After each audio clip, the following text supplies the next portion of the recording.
நாம் வாழ்கிற உலகத்தில் ஒன்று ரெண்டு பேர் தான் ஒடுக்கப்பட்ட மக்களுக்காக குரல் எழுப்புகிறாங்க. ஆனால் அவங்களுடைய குரல் வளையும் இங்கே நெருக்கப்பட்டுக்கிட்டு தான் இருக்குது. அதையும் மீறி திமிரி எழுந்து திருப்பி அடிக்கும்போது எந்த மக்களுக்காக போராட்டம் பண்ணுறோமோ அந்த மக்களே கூட அதை புரிஞ்சுக்க மாட்டாங்க, மறுபடியும் ஓங்கி அடிப்பாங்க. அதையும் தாங்கிக்கிட்டு அந்த மக்களுக்காக கடைசி வரை நிற்கிறதுக்கு ஒரு நல்ல தத்துவம் வேணும். அந்த தத்துவத்தை ஒரு தலைவன் தேர்ந்தெடுத்து அதன்படி நடக்க முயற்சி பண்ணுறான் அப்படின்னா அவன் தான் அந்த மக்களுக்கான தலைவனாகவே மாறி போகிறான். அப்போது இங்கே குணச்சித்திர நடிகர்களை வைத்து சில படங்கள் வருது, சில குணமான இயக்குனர்கள் மூலிமா சில திரைக்கதைகள் படமாக மாறுது. சில நேரங்களில் வாழ்க்கையில் நடந்த கதைகளை கூட, மறைக்கப்பட்ட உண்மைகளை கூட வெளியில் கொண்டு வருவதற்கு இது ஒரு கற்பனை கதை அப்படின்னு சொல்லி தான் இங்கே படமே எடுக்க வேண்டியது இருக்குது. அப்படி விஜய் சேதுபதி வெற்றிமாறனுடைய கூட்டணியில் உருவாகி இருக்கக்கூடிய விடுதலை அப்படிங்கிற தலைப்பு வைத்து அதனுடைய 2ஆம் பாகம் டிசம்பர் மாதம் 20ஆம் தேதி வெளியாக இருக்குது. அதற்கான டீசர் ஒரு 2.5 நிமிடங்கள் வெளியாகிருக்கு. அந்த டீசரை பற்றிய டீகோடு தான் இந்த வீடியோ. வாங்க பார்க்கலாம் உறவுகளே, இது பிரசாத் சிக்னேச்சர்.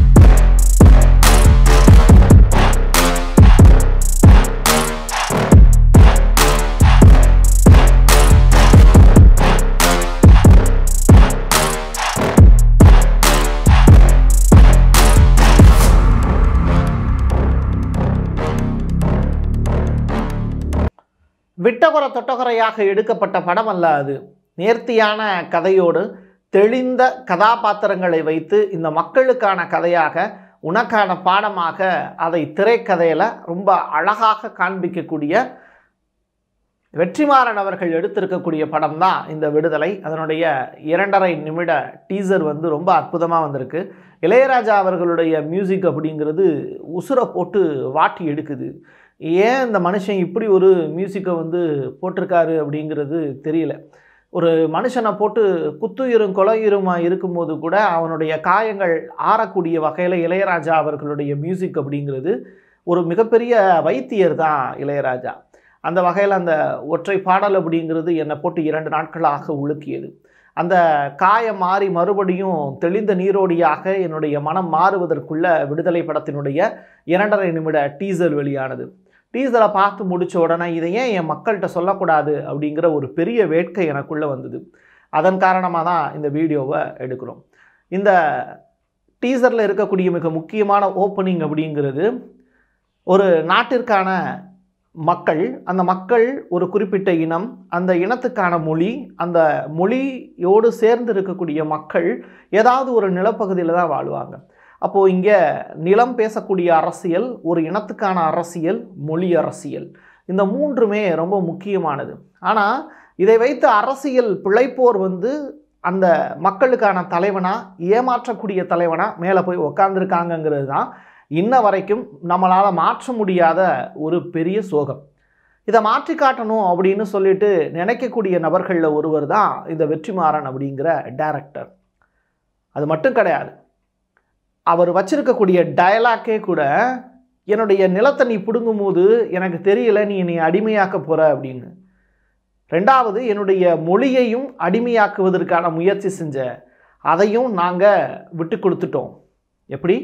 நிலத்தையும் விட்டு கொடுத்துட்டோம், என்னுடைய மொழிங்கிற அடையாளத்தையும் விட்டு கொடுத்துட்டோம், கடைசியில் என்னுடைய இனத்தையே நீ ஒட்டுமொத்த அடிமையாக மாற்றி வச்சிருக்க. நீ என்னை அடிமையாக வச்சிருக்க அப்படிங்கிறத உணர்ந்துக்கிட்டு ஒரு கட்டத்தில் ஒட்டுமொத்த இனமும் ஒன்றாக சேர்ந்து உன்னுடைய அரசியலுக்கு எதிராக ஒரு தத்துவத்தை முன்னாடி கொண்டு வச்சோம் அப்படின்னா உங்ககிட்ட அதை எதிர்த்து கருத்துக்களை பரிமாறுவதற்கான வாய்ப்பு உன்கிட்ட இல்லை. ஏன் அப்படின்னா அதிகாரம் உங்ககிட்ட இருக்குது அப்படிங்கிறதுனால அதை வச்சு இந்த தத்துவத்தை அடித்து ஒட்டக்க நினைக்கிறேன். அதில் இருந்து இந்த மக்கள் அந்த தத்துவத்தை பிடிமானமாக பிடிச்சிக்கிட்டு உன்னை எதிர்த்து போராடும்போது இந்த தத்துவத்துக்கான தலைவன் ஒருவன் மேலே உட்காருவான். அப்படி ஒரு காலம் வரும். அன்றுதான் ஒரு வார்த்தை உலகறிய உச்சரிக்கப்படும். அந்த வார்த்தைக்கான பெயர் தான் விடுதலை.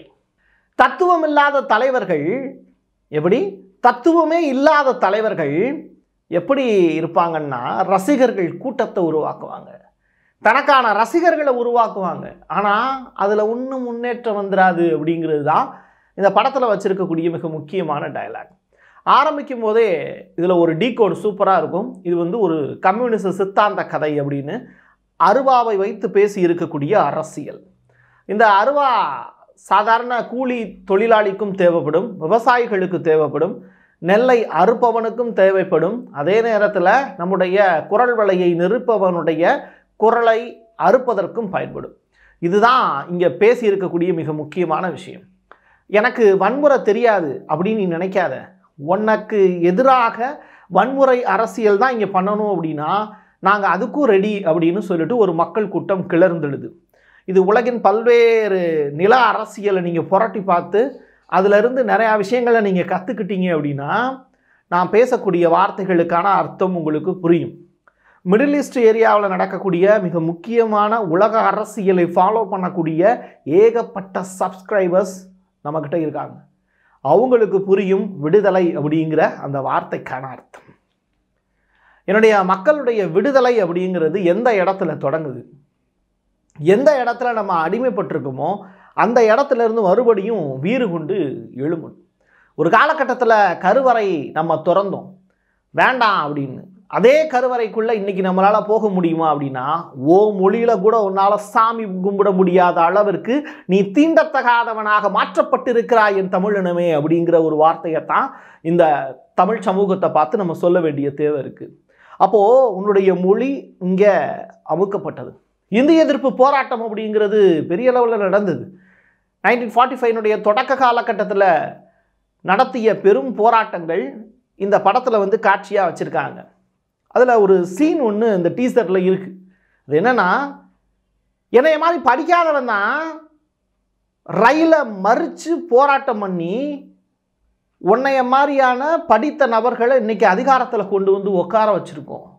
அப்போது அதிகாரத்துக்கு வந்த பிறகு நீ என்ன பண்ணணும், அத்தனை பேரையும் படிக்கிறதுக்கான வாய்ப்பை ஏற்படுத்தி பண்ணணும். ஆனால் இந்த படிக்காத மக்களை மறுபடியும் அடிமைப்படுத்த நீங்கள் நினைக்கிறீங்க பாருங்கள், அதுதான் இந்த மக்களுக்கு செய்யக்கூடிய பெரிய கேள்வி.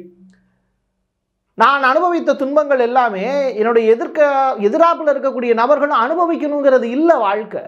நான் அனுபவித்த துயரங்கள் என்னோடு போகட்டும், எனக்கு வரக்கூடிய தலைமுறை வந்து சிறப்பாக இருக்கணும், அவங்களுக்கு நான் நல்ல வழியை காட்டுவேங்கிறது தான் ஒரு நல்ல தலைவனுக்கு, நல்ல படித்தவனுக்கு இருக்கக்கூடிய அறிவாக இருக்க முடியும். அதைத்தான் இந்த படத்தில் வந்து ரொம்ப அழகாக வச்சிருப்பார் வெற்றிமாறன். ஸோ இந்த டயலாக்ஸ் எல்லாத்தையும் சொருகி பார்த்தோம் அப்படின்னா மிக முக்கியமான ஒரு நபருடைய கதை வந்து நமக்கு புலப்படும். தமிழரசன் அப்படிங்கிற வார்த்தை, களிய பெருமாள் அப்படிங்கிற வார்த்தை. இந்த இரண்டு நபர்கள் யார் அப்படிங்கிற தேடுபொறி நீங்கள் கூகுளில் தேடி பார்த்தீங்கன்னா நிறையா கிடைக்கும். ஆனால் இந்த கதைக்கும் வெற்றிமாறன் எடுத்திருக்கக்கூடிய படத்திற்கும் சம்பந்தம் இல்லை அப்படிங்கிறத அவர் ஏற்கனவே சொல்லிட்டார். ஜெயமோகன் எழுதி இருக்கக்கூடிய ஒரு சிறுகதையை மையமாக வச்சு தான் இந்த கதையை நான் டெவலப் பண்ணேன் அப்படின்னு, துணைவன் அப்படின்னு சொல்லிட்டு ஒரு பேர் வச்சுக்கோங்களேன், அதை வைத்து தான் நான் டெவலப் பண்ணேன் அப்படின்னு.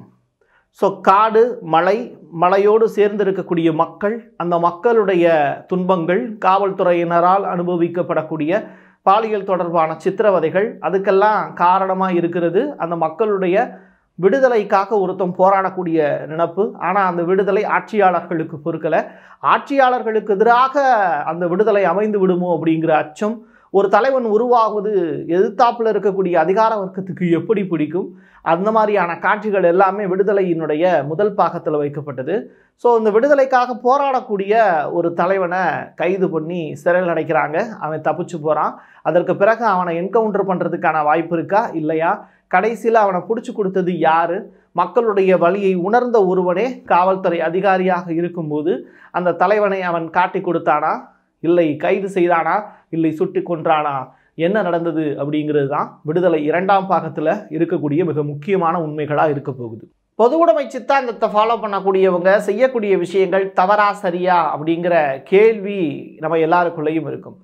சில நேரங்களில் தத்துவத்தை சரியாக புரிந்து கொள்ளாதவர்கள் கையில் ஆயுதம் ஏந்துவதற்கு வாய்ப்பு இருக்குது. அதே நேரத்தில் சில இடங்களில் ஆயுதங்கள் மூலியமாக தான் பதில் சொல்ல வேண்டிய தேவைகள் இருக்குது அப்படிங்கிற பட்சத்தில் சில பேர் அந்த விஷயத்தை செய்கிறாங்க. அதற்கு எடுத்துக்காட்டாக ஏகப்பட்ட நிகழ்வுகள், பாலஸ்தீன் இஸ்ரேலில் நடக்கக்கூடிய நிகழ்வுகளெல்லாம் நீங்கள் பார்க்க முடியும். இந்த சீஸ் ஃபயர் அப்படிங்கிற வார்த்தை, அமைதி ஒப்பந்தம்ங்கிற வார்த்தை, இது எல்லாமே எடுபடாமல் போகக்கூடிய நேரங்களில் ஆயுதங்கள் மட்டுமே அங்கே பெரிய அளவில் பயன்படுத்தப்பட்டுக்கிட்டு இருக்கு. ஆனால் நம்ம இந்தியா மாதிரியான கண்ட்ரீஸில் ஜனநாயகவாதியாக இருந்து மட்டுமே ஒரு விஷயத்தை செயல்படுத்த வேண்டிய தேவைகள் இருக்குது. அரியலூர் மாவட்டத்தில் கிட்டத்தட்ட ஒரு 26 பேர் ரயில் விபத்தில் பலியாகிறாங்க. அந்த இடத்துல இருந்து தொடங்குது இந்த விடுதலை அப்படிங்கிற அந்த படத்திற்கான ஓப்பனிங்.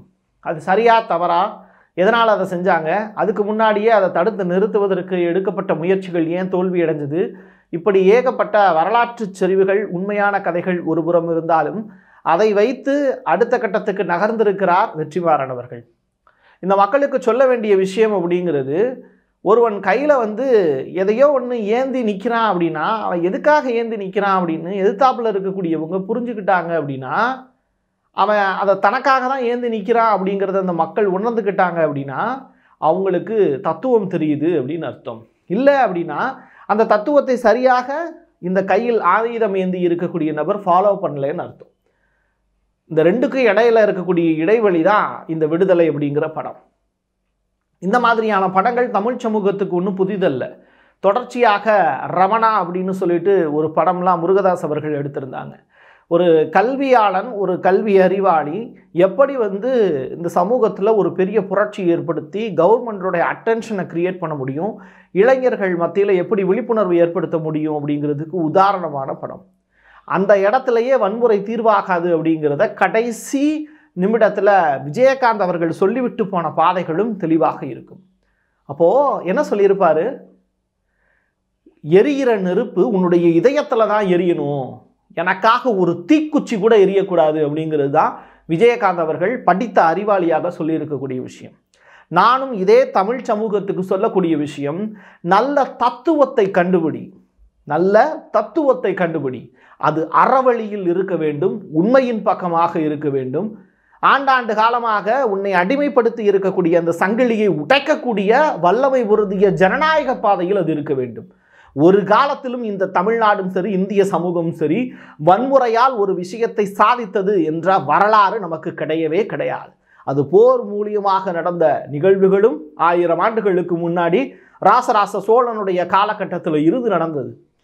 ஸோ இங்கே ஒரு கருவில் ஒரு குழந்தை பிறக்குது, இல்லை கருவிலையே இல்லாமல் ஒரு குழந்தை இங்கே டைரக்டாக நிற்கிது அப்படின்னா கூட அது இந்த மக்களுக்காக, ஒரு ஊருக்காக, ஒரு நாட்டுக்காக, ஒரு இனத்துக்காக, அந்த இனத்திற்கான மக்களுக்காக நிற்கிறாங்க. இங்கே வெற்றிமாறன் ரஜினிகாந்தனுடைய தலையில் ஓங்கி கொட்டி இருக்கக்கூடிய நிகழ்வுகளையும் நீங்கள் கவனித்து பார்த்தீங்கன்னா தெரியும். தத்துவமே இல்லாத தலைவன் நீங்கள் ஐடென்டிஃபை பண்ணுறீங்கன்னா அவன் உங்களை நட்டாத்தில் விட்டுட்டு போயிடுவான் அப்படின்னு. அது வெறுமன ரசிகர் கூட்டங்களாக மட்டுமே இருக்கும் அப்படிங்கிற விஷயத்தை பதிவு செஞ்சுருக்கார். அது சிறுபுள்ள நாட்டாமல் வீடு சேராதுங்கிற வார்த்தைக்கு இணையாக அவங்க ட்ரை பண்ணுவாங்க, அவங்களால பெரிய அளவில் ஸ்தோபிக்க முடியாது அப்படின்னு. அப்போது இன்றைக்கி இருக்கக்கூடிய அரசியல் கட்சிகள் கொஞ்சம் பேர் கட்சியை ஆரம்பிக்கிறாங்க. ஆனால் அவங்களுடைய சுயநலம் தான் அந்த இடத்துல வெளிப்படுதே தவிர உன்னுடைய கொள்கை என்ன, கோட்பாடு என்ன அப்படின்னு சொல்கிறதுக்கு திராணியற்ற அரசியல் தலைவர்களாகத்தான் இன்றைக்கி இருக்காங்க. இவர்களை வைத்துக்கொண்டு இந்த மக்களுக்கான விடுதலையும், இந்த மக்களுக்கான நியாயத்தையும், இந்த மக்களுக்கான அங்கீகாரத்தையும் எப்படி உலக நாடுகளுடைய மத்தியில் வாங்கி கொடுப்பீங்க அப்படிங்கிற கேள்வியை தான் வெற்றிமாறன் விடுதலை அப்படிங்கிற தலைப்பு வச்சு இந்த சமூகத்திற்கான அடுத்த கட்ட பாதை எப்படி இருக்கணும்னு தமிழ் சமூகத்துக்கு ரொம்ப அழகாக விளக்கியிருப்பாருங்கிறத நான் நம்புகிறேன். ஸோ ஒரு காலத்திலையும் இங்கே அடிமைப்படுத்தியவனை மறுபடியும் நம்ம அடிமைப்படுத்தணும் அப்படிங்கிற நினப்பு இல்லாமல் அவனை விட மேம்பட்ட சிந்தனையோடு அடுத்த கட்டத்துக்கு நாம் நகர்ந்தால் மட்டும்தான் கருவறை நாளைக்கு கைகூடும் போது கூட எந்த மொழியை பிரயோகிக்க வேண்டும், தாய்மொழியே சிறந்தது, அது தமிழ் மொழியே அந்த இடத்தில் ஆள வேண்டும்.